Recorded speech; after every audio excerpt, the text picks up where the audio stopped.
Hello friends, welcome to C N study method. So friend, तो चलिए इस video में हम लोग पढ़ेंगे क्लास 6 का चैप्टर नंबर 6 है। अब इसमें हम लोग नेक्स्ट कॉन्सेप्ट को समझेंगे, पहले सीखेंगे, उसके बाद फिर हम लोग एक्सरसाइज को हल करेंगे।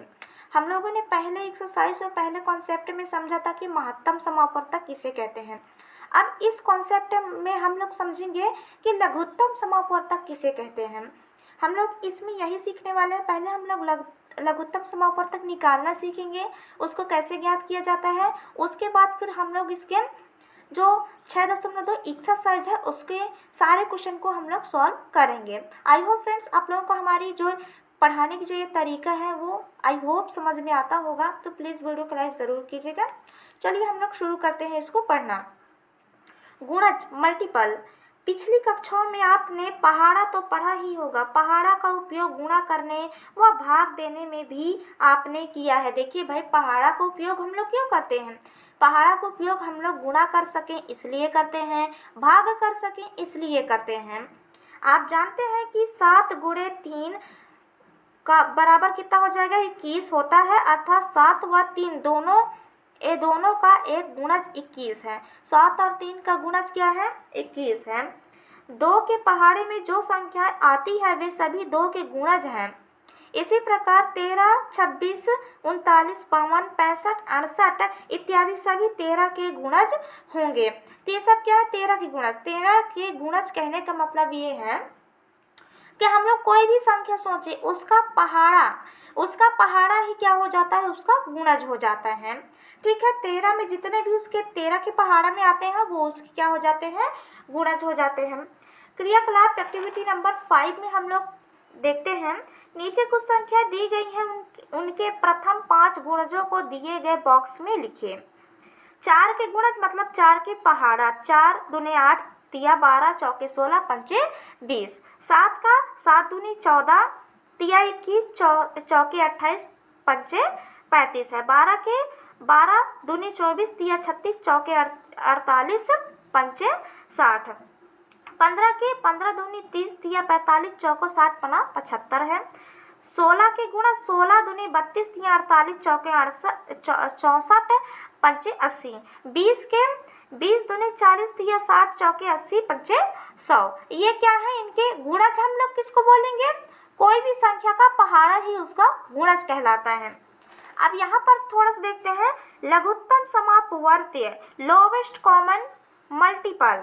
ये क्या होता है? लघुत्तम समापवर्त। अब इसको हम लोग कैसे निकालते हैं ये हम लोग जानेंगे। दैनिक जीवन में हमें मिलने वाली कुछ उदाहरणों पर चर्चा करें। आगे सेट करते हैं। देखिए फ्रेंड्स, मेरे ऐसे पढ़ाने का तरीका इसलिए ऐसा है क्योंकि मैं अपने जितने भी स्टूडेंट हैं उसको मैं ऐसे ही पढ़ाती हूँ, ताकि एक एक लाइन की हर मीनिंग, हर कॉन्सेप्ट बच्चों को समझा सकूँ और उसके हिसाब से मैं उनको सारे आंसर सॉल्व करा सकूँ। इसलिए मैं इस तरीके को अपना कर पढ़ाते हैं। ये नहीं कि शॉर्ट इसमें जो महत्वपूर्ण है उसको निकाल करके जो हल करके सारे टीचर बताते हैं, मैं ऐसा नहीं बताती हूँ, बल्कि मैं एक एक शब्द को पढ़ करके उसका मीनिंग, उसका कॉन्सेप्ट समझाती हूँ। उदाहरण नंबर 17 है, राम फल खरीदने बाजार गया। वहाँ दुकानदार ने उसे 2 तरह के केले बताए। पहले तरह के केले 10 रुपए के 6 थे व दूसरी तरह के 10 रुपए के 8 केले थे। राम 10-10 रुपए के नोट देकर बिना खुदरा किए दोनों तरह के केले समान संख्या में खरीदना चाहता है। बताइए वह दोनों तरह के कितने केले खरीद सकता है? हल इसके लिए हम 6 व 8 के गुणज लिखेंगे। इसके लिए हमको ज्ञात करना है दोनों तरीके के वो बराबर केले लेना चाहता है, तो हम इसके लिए इसके गुणज को लिखेंगे। 6 के गुणज मतलब 6 के पहाड़ा में 6 का भाग जिन जिन संख्याओं से चला जाता है उन संख्याओं को लिखना है। 6, 12, 18, 24, 30, 36, 42, 48, 54, 60, 66, 72 और 78 ये 6 के पहाड़ा में आने वाले, 6 से भाग जाने वाले ये संख्या हैं। नेक्स्ट है 8वां। 8 के गुणज 8, 16, 24, 32, 40, 48, 56, 64, 72 ये 8 में आने वाले गुणज है 8 के। इसका मतलब यह है कि पहले तरह के 6, 12, 18, 24 केले व 10-10 रुपए के वह 10-10 रुपए के क्रमशः 1, 2, 3, 4 नोट देकर बिना खुदरा किए खरीद सकता है। इसी तरह वह दूसरी तरह के 8, 16, 24 केले बिना खुदरा किए खरीद सकता है। एक ही संख्या में खरीदने के लिए उसे दोनों में आने वाली संख्या के केले खरीदने होंगे, अर्थात 6 व 8 के गुणज में जो संख्या समान है उनको लेना होगा। तो ये 6 और 8 के गुणज में जो संख्या 24, 24 समान है, 48, 48 समान है और 72, 72 समान संख्या है, उनको हमको क्या करना पड़ेगा, लेना पड़ेगा। इस समान संख्या में केले खरीदने के लिए राम 24, 48 व 72 केले खरीद सकता है। आइए एक और उदाहरण देखें। मैं जानती हूँ कि यहाँ पर ज़्यादा समझ में नहीं आया होगा, हम आगे शायद देखते हैं, धीरे धीरे समझ में आ जाएगा। शुरुआती में किसी को भी समझ में नहीं आता, ठीक है। उदाहरण नंबर 18। एक दुकानदार अपनी दुकान के लिए थोक में पेन खरीदने जाता है।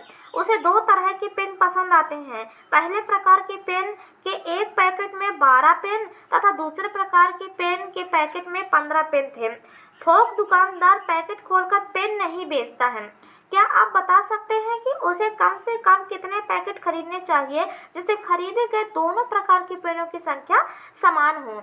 अब इसमें ये एक पैकेट में 12 पेन है और दूसरे पैकेट में 15 पेन है, लेकिन अब 12 पैकेट वाले पेन और 15 पैकेट वाले पेन की जो संख्या है वो समान होनी चाहिए, ऐसा दुकानदार खरीदना चाहता है। तो कैसे करके खरीद रहा है? पैकेट में पेनों की संख्या 12 और 15, कुल पेनों की संख्या, एक पैकेट में 12 पेन है, 2 पैकेट में 24 पेन है, 3 पैकेट में 36 पेन है, 4 पैकेट में 48 पेन है, 5 पैकेट में 60 है। फिर 15 वाले में 1 में 15, 2 में 30, 3 में 45, 4 में 60 और 5 में 75 है। अब इसमें हमको कॉमन क्या दिखाई दे रहा है? दोनों में 60 दिखाई दे रहा है। अब इससे हम लोगों को क्या समझ में आया? इस प्रकार आप देख रहे हैं कि 12 पेन वाले पैकेट यदि 5 खरीदे जाएं तो 60 पेन होंगे और 15 पेन वाले पैकेट यदि 4 खरीदे जाएं तो 60 पेन होंगे। मतलब कि दुकानदार ये है कि 12 पेन वाले के 5 पैकेट खरीदेगा तो उसे 60 पेन मिलेंगे और 15 पेन वाले पैकेट का वो 4 पैकेट खरीदेगा तो उसको 60 पेन, मतलब कि दोनों तरह के पेन उसको बराबर बराबर मात्रा में, बराबर बराबर संख्या में मिल जाएंगे। ये वाला आई होप आपको समझ में आया होगा थोड़ा बहुत।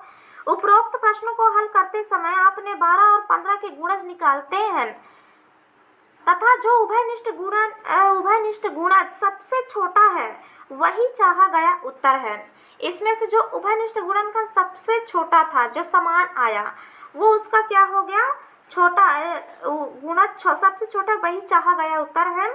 मतलब गुणज को अपवर्त्य भी कहते हैं, इसलिए सबसे छोटे उभयनिष्ठ गुणज को लघुत्तम सम अपवर्त्य या लघुत्तम समापवर्त्य कहते हैं। इसे संक्षेप में सा या फिर LCM भी कहते हैं। देखिए अब यहाँ पर क्या बताया है, 10 के गुणज लिखे तो 10 के मतलब इसका पहाड़ा पूरा लिखना है हमें। 10 से जो भी संख्या आ जा रही है उसके भाग गुणा करने में, 12 के भी ऐसे ही लिखना है और 15 के भी, ये पूरा लिखा हुआ है। इसमें हम लोगों को सेम थिंग क्या मिल रहा है? ये 60 मिल रहा है।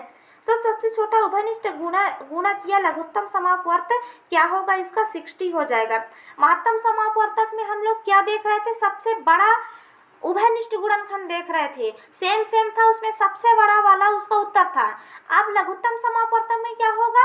सेम तो होगा, लेकिन उसका सबसे छोटा वाला जो गुणनखंड है सेम वाला, वही उसका उभयनिष्ठ गुणज होगा, मतलब लघुत्तम समापवर्तक होगा। नीचे दी गई सारणी में दी गई संख्याओं का लघुत्तम समापवर्तक ज्ञात कीजिए। अब एक सारणी दी गई है, उसको हमको हल करना है। ये देखिए ये सारणी है। अब चूंकि ये सारणी बहुत छोटा है तो इसमें ये कैसे एकदम से खराब टाइप का बन गया है, ठीक है। तो इसको आप लोग क्या करना है, सारणी में जो ये 3, 5, 6 हैं, इनके अपवर्त्य निकालना है। लघुत्तम समापवर्तक निकालने को अपवर्त्य भी बोलते हैं। तो 3 का यहाँ पर जितने भी गुणनखंड है वो लिखाया हुआ है 30 तक। 5 के भी है, उसके मतलब ये समझ लीजिए पहाड़ा। 6 के हैं, इसमें पूरा है। अब इसमें सेम थिंग हमको ढूंढना है, सेम चीज, तो 30 तीनों में मैच हो रहे हैं। मतलब ये 3, 5 और 6 का जो गुणज है वो लघुत्तम समापवर्तक क्या है? इसमें 30 है। फिर नेक्स्ट 4, 6 और 9 है, इसका भी हमको ऐसे ही निकालना है। आप इसको क्या करेंगे, सारणी को कॉपी में बनाना है और इसके पूरे गुणज को निकालना है। इसमें तीनों में सेम 36 आया है और 4, 9, 12 इनमें भी 36 आया हुआ, तो ये लघुत्तम समापवर्ती गई है। और इसमें का कंफ्यूजन है, नहीं आ रहा है, तो आप लोग इसको बनाएंगे तो पर भी ठीक है, नहीं बनाएंगे तो पर भी ठीक है। आपको जरूरी ये है कि लघुत्तम समापवर्तक निकालना जरूरी है। लघुत्तम समापवर्तक निकालते कैसे हैं। इसके बाद इस प्रकार यह कह सकते हैं कि पहला, वह अपवर्त जो दी गई संख्याओं का सबसे छोटा समान अपवर्त है। वह अपवर्त जो दी गई संख्याओं का सबसे छोटा अपवर्त है, वही क्या कहलाएगा, इसका लघुत्तम समापवर्त कहलाता है। दूसरा, 2 या 2 से अधिक संख्याओं का लघुत्तम समापवर्तक वह छोटी से छोटी संख्या है जिसमें दी गई प्रत्येक संख्या का पूरा पूरा भाग चला जाता है। तो 2 या 2 से अधिक संख्या जो लघुत्तम समापवर्तक वह छोटी से छोटी संख्या है, तो जो दी गई ये सारे संख्या उन सभी में इनका भाग या गुणा होता हो, भाग पूरा पूरा चला जाता हो, तो यही संख्या क्या कहलाती है, लघुत्तम समापवर्तक कहलाती है। अब यहाँ पर हम लोग लघुत्तम समापवर्तक ज्ञात करने की विशेष विधियों को देखेंगे जिनसे हम लोग जनरली ज्ञात करते हैं। लघुत्तम समापवर्तक ज्ञात करने की विधियां, मेथड्स ऑफ डिटरमाइनिंग LCM। पहला है अभाज्य गुणनखंड विधि, प्राइम फैक्टराइजेशन मेथड्स। पहला लघुत्तम समापवर्तक ज्ञात करने की विधि है अभाज्य गुणनखंड विधि है। ठीक है, अभाज्य गुणनखंड विधि कैसे है, 16 और 24 का लघुत्तम समापवर्तक ज्ञात करना है। अभाज्य गुणनखंड विधि से जब हम लोग लघुत्तम समापवर्तक ज्ञात करेंगे तो अलग अलग उसका लघुत्तम समापवर्तक निकालना होगा। पहले 16 के अभाज्य गुणनखंड हम लोगों ने निकाल लिए, ये है, और ये 24 के ये है। ठीक है, एकदम सरल है, बन जाएगा। सेकंड है, सभी संख्याओं में सबसे छोटा अभाज्य गुणनखंड लें। यह गुणनखंड किसी भी संख्या में अधिक से अधिक जितनी बार आया हो उसे उतनी बार लिखे। किसी भी संख्या, तो इसमें 16 में 4 बार आया है। ठीक है। सेकंड, उससे बड़े अभाज्य गुणनखंड को चुनिए और उससे भी अधिक से अधिक जितनी बार किसी संख्या में वह आया हो उतनी बार लिखे। अब इसमें 24 ये इससे बड़ी है, अब 2 वाला तो पूरा लिखा गया, 3 इसमें एक्स्ट्रा है तो 3 को लिखेंगे। इसी प्रकार सभी अभाज्य गुणनखंडों को लिखकर गुणा करके लघुत्तम समापवर्तक ज्ञात किया जाता है। इसी प्रकार अब इसमें क्या किया गया, 16 में जितना आया उसको लिखा गया है, 24 में जितना आया उसको लिखा गया है। सबसे छोटा अभाज्य गुणनखंड क्या आया है, 2। अधिकतम कितनी बार, 4 बार आया हुआ है, 16 में आया हुआ है, देखिए। और उससे बड़ा अभाज्य गुणनखंड क्या है, 3। अधिकतम 1 बार किस में आया हुआ है, 24 में आया हुआ है। तो क्या करना पड़ेगा, पहले 16 में जितने छोटा अभाज्य गुणनखंड आया है उसको लिख देंगे, 4 बार आया है लिख दिए। और सेकंड, बड़ी वाली संख्या में उससे भी बड़ा, मतलब 2 से बड़ा कौन सा गुणनखंड आया हुआ है, अभाज्य 3। अब 3 को लिख दिए। अब 2 दूनी 4, 4 दूनी 8, 8 दूनी 16, 16 तिया 48। ये क्या हो गया, इसका लघुत्तम समापवर्तक। 16 और 24 का क्या निकल गया, लघुत्तम समापवर्तक अभाज्य गुणनखंड से। इस प्रकार ये बना। ठीक है, अब नेक्स्ट विधि पढ़ेंगे, भाग विधि। दूसरा भाग विधि द्वारा डिवीजन मेथड। दूसरा विधि ये है, 12, 16, 24 का लघुत्तम समापवर्तक ज्ञात कीजिए। अब इसमें भाग विधि द्वारा क्या किए थे हम लोग, महत्तम समापवर्तक में भी इकट्ठा भाग दिए थे और लघुत्तम समापवर्तक में भी हम लोग इकट्ठा भाग देंगे। और इसमें 12, 16, 24 को लिख दिए हैं पूरा, और इसका पूरा एक एक करके भाग देना है, मतलब अंतिम तक, जब तक कि पूरा ना हो जाए उतना। मैं यहाँ पर थोड़ा सा आपको करके दिखा रही हूँ। अब देखिए, लघुत्तम समापवर्तक ज्ञात करने की पहली विधि अभाज्य गुणनखंड को मैं यहाँ पर फिर से बता देती हूँ। इसको हम लोग अलग अलग करके निकालना पड़ेगा हमको। तो 16 का हम लोग यहाँ पर निकाल रही हूँ मैं। 2 अट्ठे 16, 2 चौके 8, फिर उसके बाद फिर 2 दूनी 4, फिर 2 एकम 2, ये हो गया। तो 16 कितना हुआ, 2 इंटू 2 इंटू 2 इंटू 2। उसके बाद 24 का करते हैं, 24 का 2 से 2 एकम 2, 2 दूनी 4, फिर 2 से 2 छक्का 12, फिर 2 से 2 तिया 6, फिर उसके बाद 3 आ गया, 3 एकम 3। अब 24 का कितना आ गया यहाँ पर, 2 इंटू 2 इंटू 2 इंटू 3 आया। अब अभाज्य गुणनखंड विधि से लघुत्तम समापवर्तक यदि हमको ज्ञात करना है तो क्या करना होगा, यहाँ पर 16 का और यहाँ पर 24 का। 16 का मतलब छोटे वाले का हमको पूरा लिख देना है, सबसे छोटी अभाज्य गुणनखंड। ये 4 ठो हो गया। उसके बाद फिर जो 24 का क्या आया है, 24 का नेक्स्ट अभाज्य गुणनखंड क्या आया है, 3 आया है। अब इसका 2 दूनी 4, 4 दूनी 8, 8 दूनी 16, 16 तिया 48। तो यहाँ पर इसका लघुत्तम समापवर्तक कितना निकला, 48 निकला। लघुत्तम समापवर्तक 48। ये क्या है, अभाज्य गुणनखंड की विधि से है। अब नेक्स्ट हम लोग भाग विधि से करेंगे। ये देखिए नेक्स्ट भाग विधि से इसको हम लोगों को पूरा इसका भाग देना है। मैं आपको चलिए भाग करके दिखाती हूँ, ऐसे में ज़्यादा समझ में नहीं आएगा। अब देखिए इसको लघुत्तम समापवर्तक ज्ञात करना है भाग विधि से। इसको क्या करना है, पूरा पूरा ऐसे करके लिख देना है हमको। ये पूरा हमको लिख देना है ये। अब इसको क्या करना है, सबसे छोटी अभाज्य गुणनखंड सम संख्या की 2 है, 2 छक्का 12, 2 अट्ठे 16, फिर 2 एकम 2, 2 दूनी 4। इस प्रकार से हमको करना है। पहले 2 से जितना भी संख्या जाएगा उसको लेते जाना है। फिर से 2 से जाएगा, 2 तिहाई 6, 2 चौके 8, 2 छक्का 12। फिर से 2 संख्या 2 से जाएगा, फिर 2 से 2 तीनम कर देते हैं, 2 दूनी 4, 2 तिहाई 6। फिर से एक संख्या 2 से जाएगा, 2 तीनम, 2 एकम 2 और 2 तीनम। फिर उसके बाद 3 से जाएगा, 3 एकम 3, 3 एकम 3 और 3 एकम 3। ये पूरा एक आने तक हो गया। ठीक है। अब इन तीनों का लिख देंगे, ये 2 इंटू 2 इंटू 2 इंटू 2 इंटू 3, 2 दूनी 4, 4 दूनी 8, 8 दूनी 16, 16 तिया 48। तो ये क्या होगा, 16 तिया 48। ये लघुत्तम समापवर्तक इनकी निकल गई। किस विधि से, भाग विधि से। तो भाग विधि से आपको इस प्रकार करना है, लघुत्तम समापवर्तक निकालना है, और अभाज्य गुणनखंड विधि से जो पहले मैं बताई उस प्रकार से निकालना है। अब ये हो गया। अब नेक्स्ट कॉन्सेप्ट को थोड़ा और समझते हैं। अब नेक्स्ट कॉन्सेप्ट है दो संख्याओं के गुणनफल तथा लघुत्तम समापवर्तक एवं महत्तम समापवर्तक के मध्य संबंध हमको अब देखना है। उदाहरण नंबर 21 है। मान लीजिए दो संख्याएं 12 और 16 हैं। आइए दोनों संख्याओं का गुणा करके देखते हैं। प्रथम संख्या 12 व द्वितीय संख्या 16 है। दोनों संख्याओं का गुणा बराबर प्रथम संख्या गुणे द्वितीय संख्या। तो 12 16 गुणा किए हैं तो 192 आया हुआ है। अब दोनों संख्याओं का महत्तम समापवर्तक और लघुत्तम समापवर्तक का गुणा कितना आता है।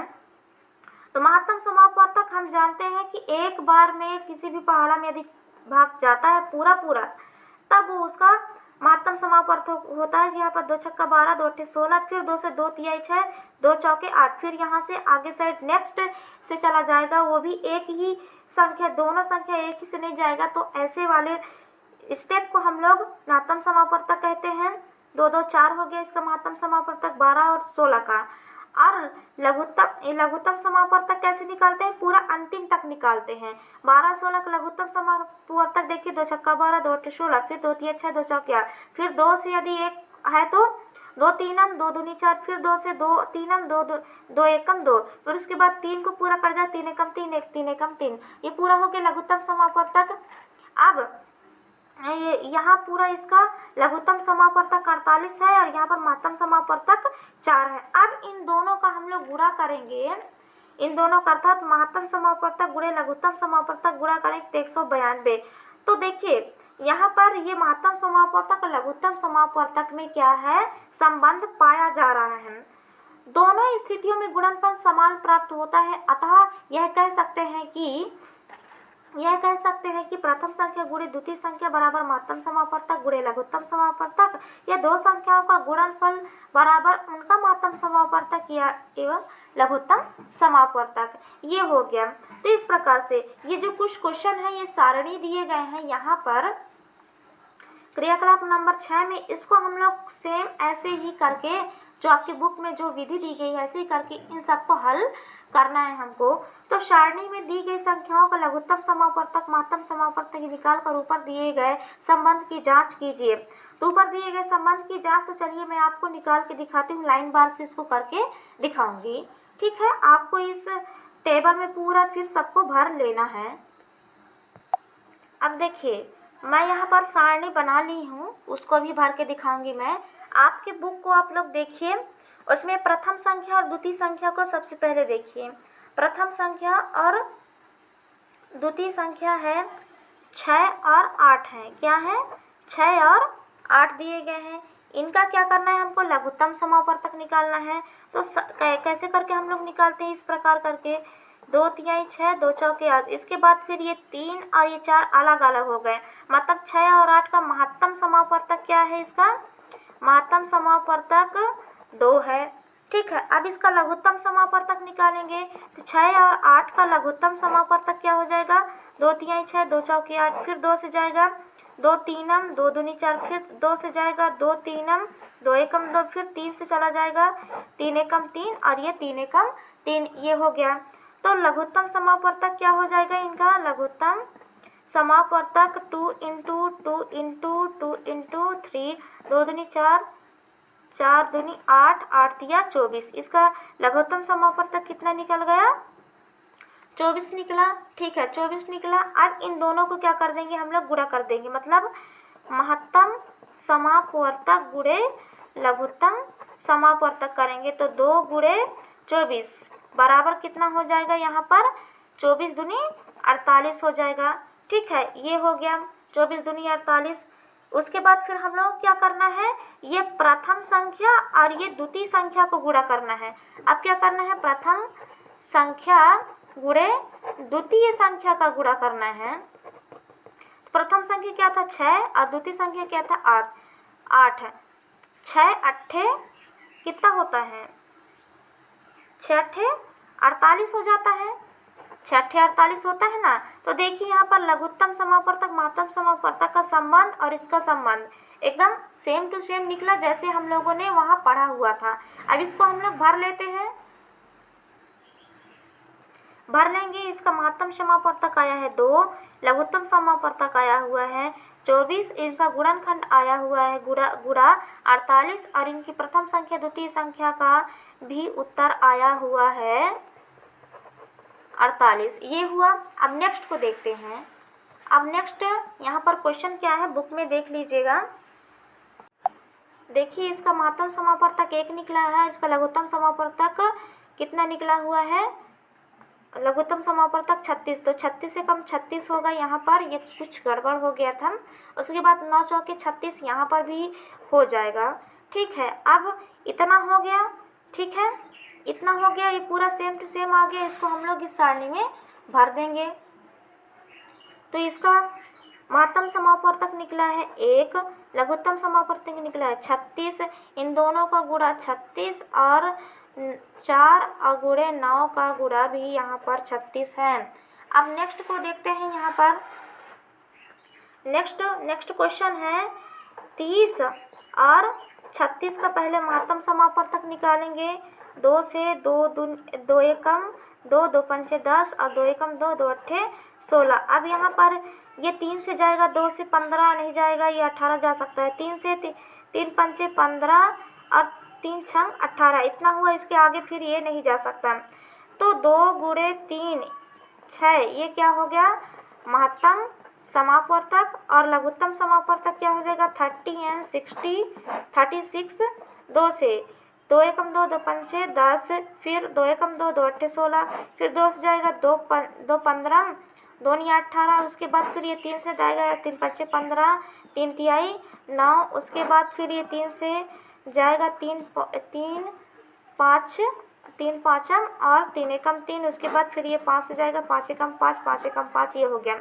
अब ये कितना हो जाएगा? 2 इंटू 2 इंटू 3 इंटू 3 इंटू 5, इतना हो गया। 2 दूनी 4, 4 तिया 12, 12 तिया 36 और 36 पंचे कितना होता है? 36 पंचे 180। ये 36 6 पंचे 30 की शून्य हासिल है 3 और 5 5 5 3, 6 पंचे 30 की शून्य हासिल है 3, फिर 5 दिए 15 16 17 18, इतना हो गया 180। मतलब ये लघुत्तम समापवर्तक ये निकल गया। अब इन दोनों का गुणा होगा, महत्तम समापवर्तक गुणे लघुत्तम समापवर्तक, इन दोनों का गुणा हो जाएगा। कितना है? 6 इंटू 180। तो 18 छंग कितना होता है? 18 छंग यहाँ पर ये उत्तर हो जाएगा 108 और ये 0, ये हो गया इन दोनों का। उसके बाद फिर ये प्रथम संख्या गुणे द्वितीय संख्या हो जाएगा। तो प्रथम संख्या कितना है यहाँ पर 30 और द्वितीय संख्या 36, इन दोनों का गुणा हो जाएगा 10880, इतना ये उत्तर आएगा। अब इसको आप लिख दीजिए यहाँ पर। आई होप फ्रेंड्स ये विधि आपको समझ में आ रहा होगा।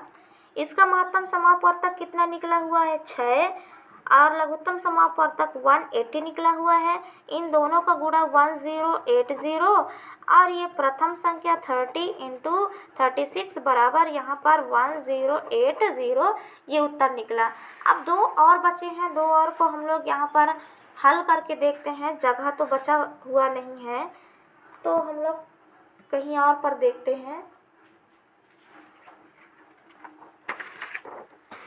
यहाँ पर नेक्स्ट क्वेश्चन है, क्या है 42 और 48 का महत्तम समापवर्तक देखते हैं। 2 दूनी 4, 2 एकम 2 और 2 दूनी 4, 2 चौके 8, ये हो गया। उसके बाद फिर किससे चला जाएगा, ये 3 से 3 सत्ते 21, 3 अट्ठे 24, इससे जाएगा। तो महत्तम समापवर्तक कितना निकला इसका 2 × 3 × 6, इतना हुआ। अब इसका 42 और 48 का लघुत्तम समापवर्तक 2 दूनी 4, 2 एकम 2, 2 दूनी 4, 2 चौके 8, फिर 2 से जाए 2 21, 2 एकम 2, 2 दूनी 4, फिर 2 से जाएगा 2 21, 2 छक्का 12, फिर 2 से जाएगा 2 21, 2 तिहाई 6।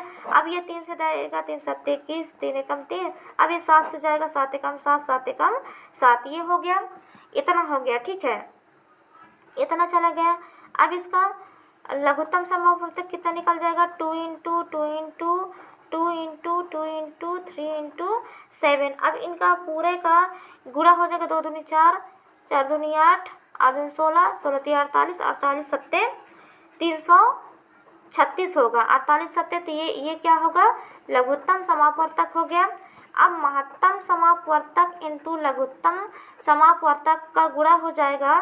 तो यहाँ 6 × 336 का गुणा होगा यहाँ पर, तो आंसर आ जाएगा 2016, इसका आंसर आएगा। आप लोग गुणा कर लीजिएगा। उसके बाद फिर प्रथम संख्या गुणे द्वितीय संख्या, तो प्रथम संख्या इसमें है 42 × द्वितीय संख्या 48 है, इनका भी गुणा आएगा 216, इतना ये पूरा आ जाएगा।